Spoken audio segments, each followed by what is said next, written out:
Sejam muito bem-vindos ao Tech Talk DCA, o seu espaço de conversa sobre tecnologia, inovação e as soluções que transformam o mercado.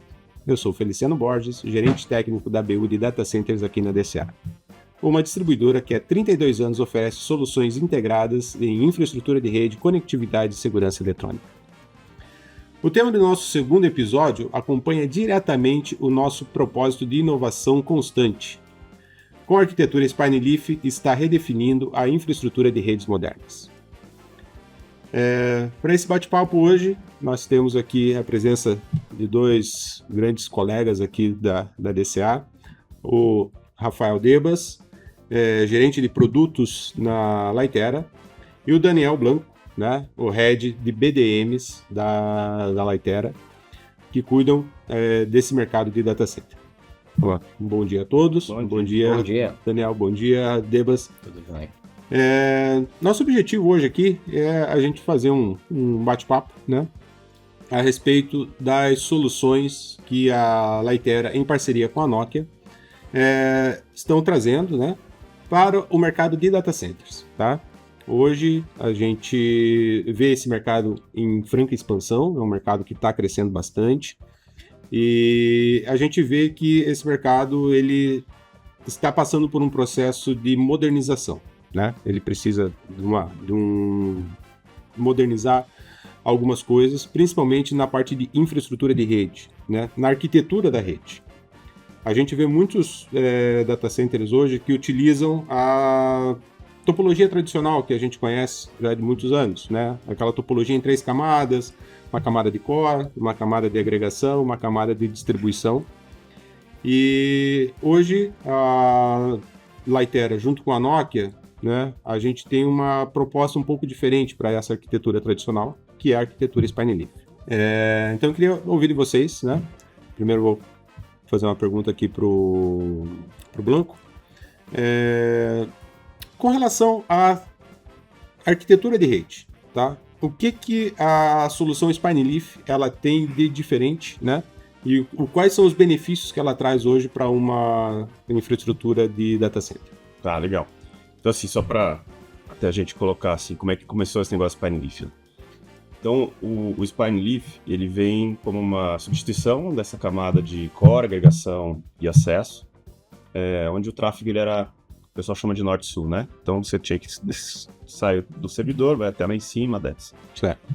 E conforme a gente vai evoluindo, né? A partir de 2013, mais ou menos, consolida esse negócio do Spineleaf.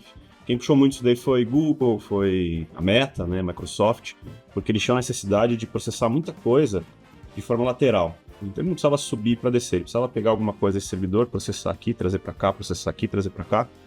Que é o que mais ou menos acontece com o que está em cloud, né, o que a gente chama de cloud, o que a gente chama de big data, o que a gente chama de AI. Essas funcionalidades elas precisam desse tipo de arquitetura de processamento lateral. E isso na arquitetura tradicional, né, de 3 camadas, a gente tem alguns problemas. Então essas 3 camadas lá, ela está utilizando o spanning tree, porque é mandatório usar o spanning tree. E a gente sabe, né, a vantagem do spanning tree a gente não vai ter loop. Mas a desvantagem é que parte das conexões que a gente tem entre equipamentos, a gente tem que bloquear para garantir que não vai ter esse loop. Certo. E isso traz alguns itens adicionais, né? Por exemplo, para que eu garanta esta segurança, essa redundância da rede, eu tenho que ter um investimento maior na parte de infraestrutura, um investimento maior também na parte de interfaces de rede, que vão ficar ali paradas esperando uma falha. Né?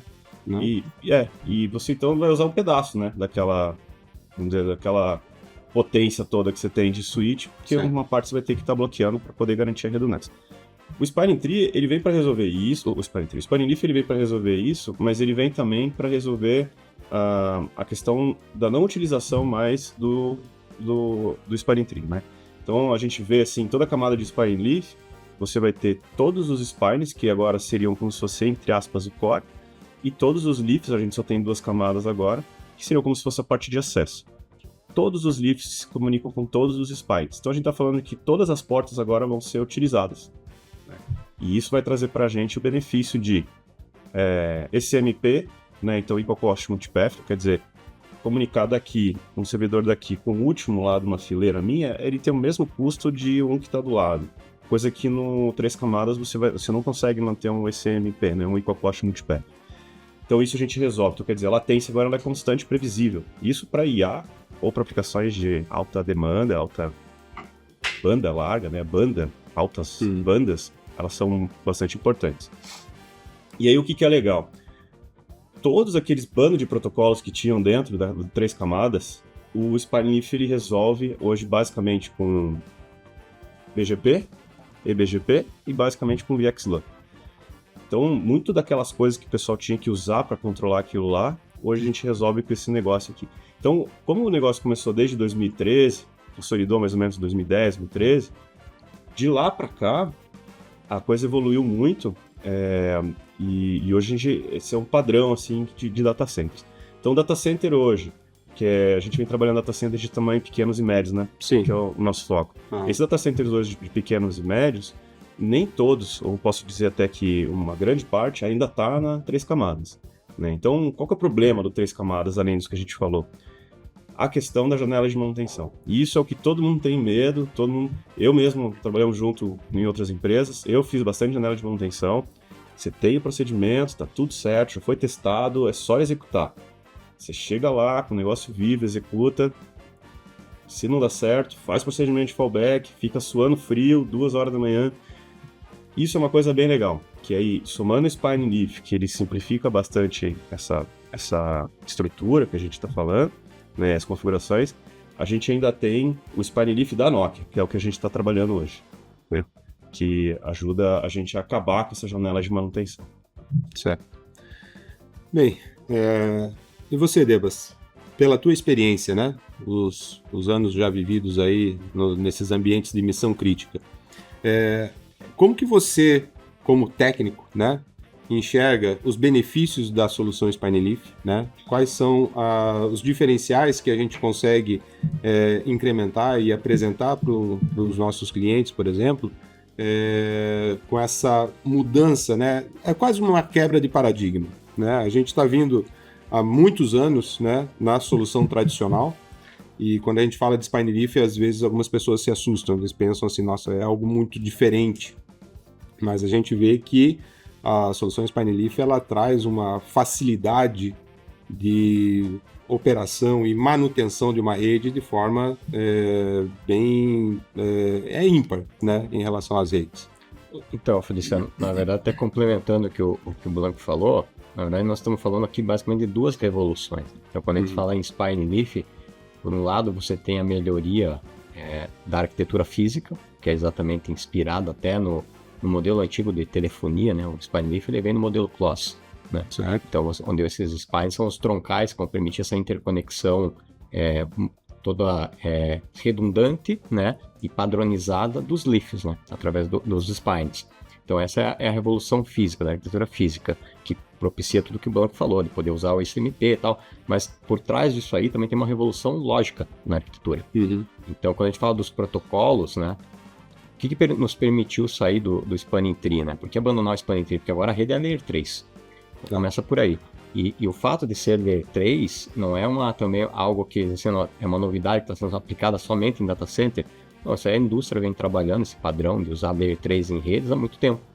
O MPLS é prova disso. Então, o MPLS que foi aplicado em redes metro, né? Redes WAN, ele já foi uma resposta exatamente para essas dificuldades de você gerenciar ambientes críticos, né?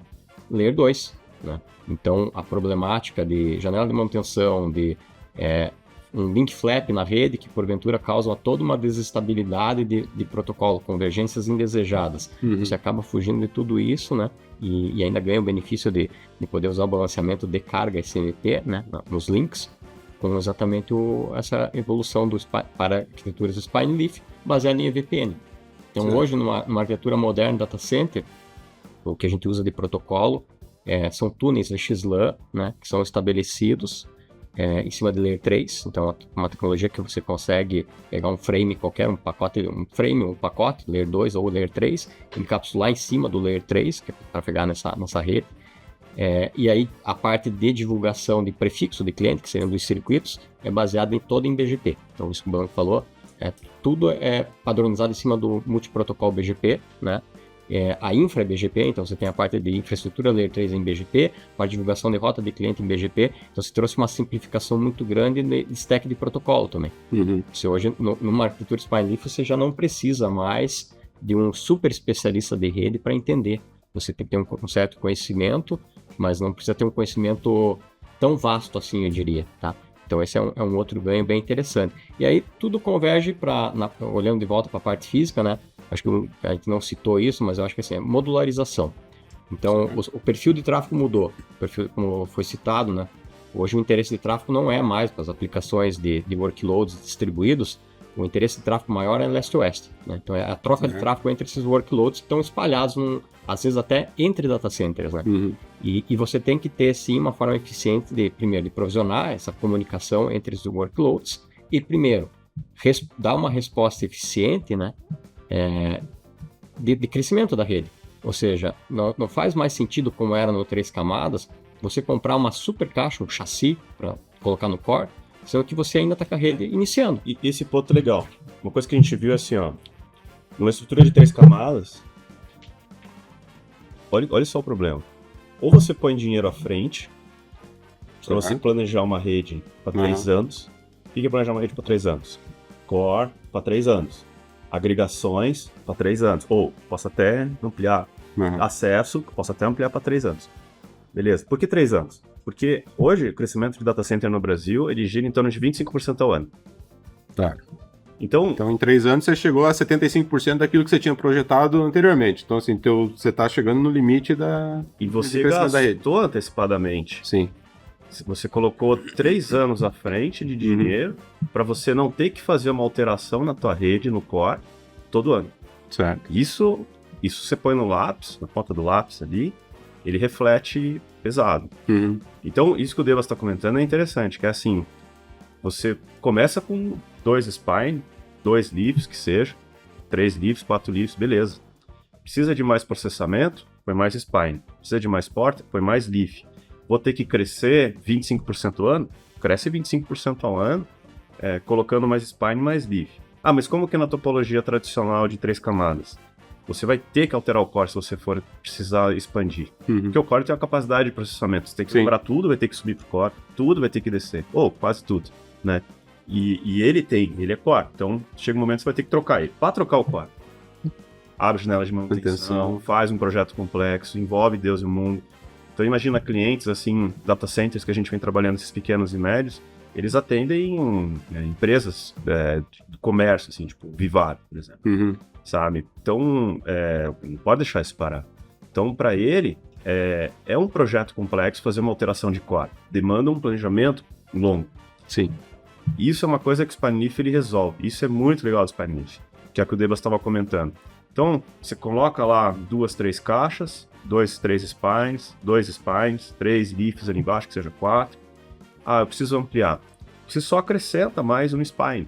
Mas eu preciso montar uma janela de manutenção para acrescentar um spine? Não, você não precisa. Por causa exatamente dos protocolos que o Devas estava comentando. Protocolos é a própria redundância do Fabric. O Fabric é tudo redundante, então você não vai interferir, né? Colocar mais o equipamento naquele Fabric, mais um leaf que seja, você não vai parar nada do que está funcionando. Você vai puxar novas conexões e habilitar aquela caixa nova como quase que um dispositivo plug and play. Né? E sem precisar. A ideia é essa. E sem precisar da janela de manutenção. Sim. Porque você consegue ampliar ali o spine ou o leaf, coloca ele, põe para rodar, faz os testes, e aí a gente tem os outros benefícios, que são os benefícios que a Nokia traz em relação aos concorrentes, né? Como que a gente consegue fazer isso de uma forma bastante previsível, com 0 erro, né? Então, uma das coisas que a Nokia puxa muito, e a gente fala da Nokia porque a gente é um distribuidor da Nokia, e a gente escolheu a Nokia exatamente porque o nível de qualidade do produto Nokia ele é muito bom. Então, a gente vê lá nos CVEs, né, aqueles common vulnerabilities que existe, a Nokia é o que menos tem vulnerabilidades, e os clientes escolhem Nokia exatamente pela a qualidade do produto, né? Tem até uma questão, né? A Nokia, ao longo de muitos anos, ela vem trabalhando uma evolução até de customizações orientadas à missão crítica. E hoje, nada mais justo do que você encarar um data center, né? como missão crítica. Hoje as nossas vidas dependem do processamento que está sendo feito lá no data center. Hoje, sem tecnologia, nós vamos voltar para dentro da pedra. Sim. A economia então, é uma missão depende, crítica. Né? A economia depende do data center. E a gente vê a Nokia assim como uma referência já de muitos anos, né, na interconexões desses grandes backbones, né? Então assim, ela sempre esteve muito presente dentro, principalmente das teles, né, das empresas de teles. E a gente vê hoje ela entrando, né, no próximo salto, né, depois dos backbones das grandes operadoras, que são os data centers, né? Uhum. Então, assim, a gente está levando para dentro do data center a mesma confiabilidade de equipamento, de infraestrutura, de softwares, né, para dentro da camada que hoje a gente vê que é uma das mais importantes hoje nas infraestruturas, né? São os data centers. Os data centers, eles estão se tornando hoje o coração de toda a empresa, né? Toda empresa hoje tem alguma coisa aplicada dentro do data center, né? Exatamente. E até essa questão de modularidade, né? Você falou de cada empresa tem a sua necessidade, a sua realidade, né? Aí tem um outro contexto, porque essa modularidade que a gente está falando, esse crescimento horizontal, né? Ela também vai para um outro aspecto, que é a questão do pod, né? Então é um outro conceito interessante de a gente comentar, porque a modularidade do spine leaf não está simplesmente nesse crescimento de leafs ou spines.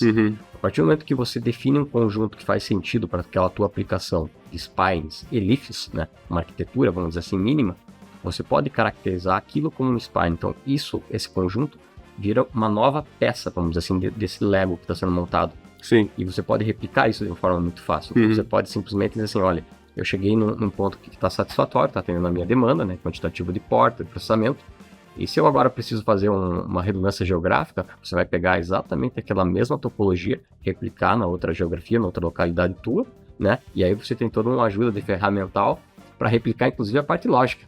Sim. Né? Então, quando a gente fala em redução de erro, ela se estende até nesse ponto, de você poder replicar de uma forma muito fácil e muito rápida esse deploy numa outra localidade. Debas, dentro da tua experiência, né, o que a solução ou uma arquitetura de rede Spine Leaf ela tem de diferente e ela traz de benefícios, né, hoje comparando com uma rede tradicional, por exemplo? Então, acho que a maneira mais fácil de abordar e responder esse tema é pegando exatamente os casos práticos que a gente tem visto, tá? Então, eu vou responder da seguinte forma. Quando eu apresento essa solução, o conceito dela e todo o ferramental que tem por trás, seja de automação, de gerência da rede Spine Leaf para um cliente, eu começo a ouvir os relatos exatamente dos problemas que a gente discutiu até agora. Então, assim, são clientes que falam exatamente de dificuldade de convergência de rede com o Spanning Tree, estão insatisfeitos porque o Spanning Tree está gerando problema. São clientes que falam da dificuldade de gerenciar a alocação de VLANs no ambiente data center, porque muitas vezes eles precisam, devido à natureza do serviço que eles prestam, né, precisam utilizar necessariamente uma VLAN que já está em uso por um outro cliente daquele data center, um outro tenant, né? E aí começa a ter que surgir artifícios técnicos do tipo VLAN Translate, que são coisas difíceis de você gerenciar, não escalam. Sim. E quando eles olham para essa solução, né, para o todo dela e os ganhos que ela pode trazer, o que melhor resume é o brilho nos olhos desses clientes. Eles poderem olhar e dizer, olha, é exatamente isso que eu precisava, é isso que eu estava buscando. Então, eu diria que isso resume bem, assim, né, toda a parte técnica, a evolução física, a evolução lógica, né, que uma arquitetura Spine Leaf proporciona para o data center. Sim, perfeito. Hoje a gente tem aqui, né, um cenário, né, de um data center que utiliza esse tipo de tecnologia, né? Ou seja, uma solução Spine Leaf. O que você, olhando para esse cenário nosso aqui, o que você vê como vantagem para o cliente, por exemplo, com relação à previsibilidade na necessidade de uma mudança de rede, por exemplo, ou uma manutenção que ele precisa fazer? Então, acho que você já deu o tom ali do que eu falaria como resposta, né? Previsibilidade, porque até isso me surpreende muito na comparação de uma arquitetura tradicional, né, 3 camadas versus o Spine Leaf, o quão fácil é você entender essa rede. E quando você bate o olho aqui, você está vendo ali que tudo é redundante no Spine Leaf. Né? Então, os leafs são redundantes para atender servidores. Então, normalmente, você vai num desenho clássico dele, você vai posicionar 2 leafs para cada rack servidor. Sim. Porque os servidores têm que ter essa opção de subir dupla abordagem, como está representado no teu data center. Então, você está vendo que os servidores estão distribuindo carga na subida ali, né, para 2 leafs.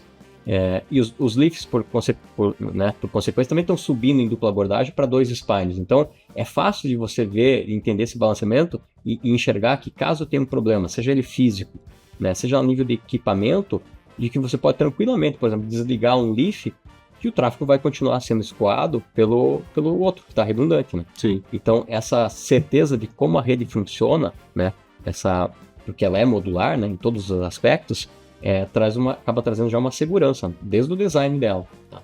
Muito, muito grande. Então, assim, quando você olha para um Fabric desse tipo aqui, né, você costuma propagandear se ele for links ali de 100 GB, é o Fabric de 100 GB, né, o jargão que a gente usa, né? Mas, na verdade, ele tem 200 GB, né? Porque você tem essa dupla subida, essa dupla abordagem. Sim. Que é exatamente a redundância que a gente está falando. E hoje a gente está falando aqui num data center com links de 100, com dupla abordagem 200. Se eu tivesse esses servidores conectados a 4 spine, isso seria multiplicado na proporção das conexões que eu tenho com meus spines. Perfeito. Correto? Quanto mais spines você colocar na topologia, você tem uma capacidade de Fabric maior, né? Ao passo que se você quiser também aumentar a quantidade de portas, você vai aumentar os leafs, né?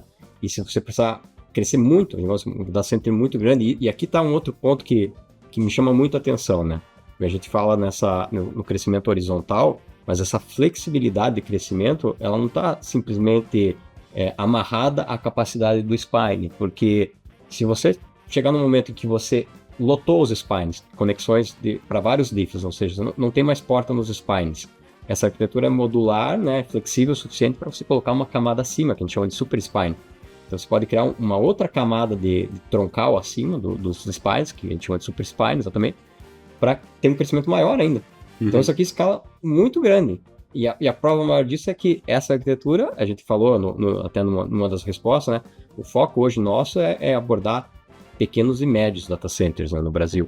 Porém, essa arquitetura, você pode utilizar ela, e é de fato utilizada em hyperscale, né? Que utilizam milhares de racks ali, de servidores, né? Tranquilamente. E milhares de conexões e assim, um cliente, né? Uma infraestrutura que não pode parar, né? Então, assim, janelas de manutenção são muito pequenas ou quase inexistentes, né? Então, assim, eu não posso parar um serviço de um cliente meu. Eu tenho que dar um jeito de fazer esse cliente se manter ativo e operacional enquanto eu faço uma mudança na minha estrutura.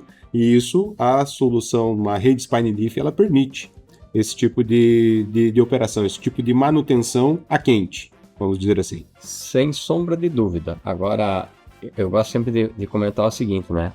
Quando você compara com a arquitetura tradicional, então você, como a gente elencou até agora, tem vários pontos de melhoria. Então, ao final, a gente poderia dizer, vamos ter essa conclusão, né? É tudo muito melhor, muito escalável, mais fácil de planejar, tem uma manutenção. Mas sempre dá para melhorar mais. E aqui é onde entra até um diferencial da solução nova que nós estamos trabalhando. Porque quando você vai para uma camada de orquestração de rede, que é exatamente ali a gerência, é onde você pode dar um salto muito grande em direção disso que você está comentando agora, que é essa previsibilidade, facilidade de manutenção, né, e de automação da rede. Mas eu acho que isso aí é um tema que a gente deve abordar ainda mais para frente, porque é um tema muito interessante. Sim, sim. Isso a gente tem na nossa trilha, né, na nossa jornada de conhecimento aqui, discutir um pouco mais agora a respeito de uma outra ferramenta, né, da Nokia, que é o EDA, né? Mas isso a gente vai deixar para o nosso próximo encontro. Então, assim, eu gostaria de agradecer a presença de vocês. A gente trouxe um pouco, né, da nossa experiência, do nosso dia a dia, a respeito de uma solução Spine Leaf. Não é tudo o que a solução ela disponibiliza, tem muito mais coisa, mas assim, nosso tempo também não é infinito, né? E a gente gostaria de contar com a presença de vocês aqui para o nosso próximo capítulo, né? Nosso próximo Tech Talk, onde a gente vai falar a respeito do EDA, a ferramenta de orquestração, o que complementa todo esse cenário e que transforma o dia a dia de quem operacionaliza uma rede de data center algo muito mais tranquilo e muito mais confiável. Né? Então, nós que agradecemos, Feliciano. Obrigado. Estar aqui. Obrigado, um prazer recebê-los. Né? O Debas aqui, nosso especialista na parte de switches.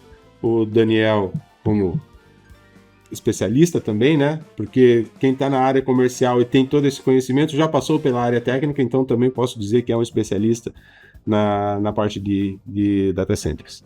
Beleza. Tá bom? Obrigado e até mais.